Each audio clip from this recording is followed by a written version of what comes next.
pray to Khadija, the father, about all the heat and trouble. Mr. D's on muster, any help?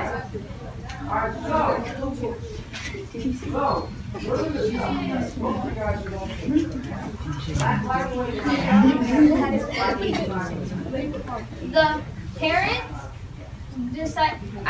begged their children to come out of the sky and stop making. In the Chinese myth of creation, it first tells how there was only the egg of chaos, from which Panku burst forth. The egg then shattered into many different pieces.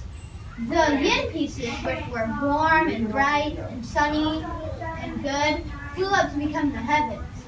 Yet the yang pieces, which were cold and dark and heavy, dropped down to become the earth.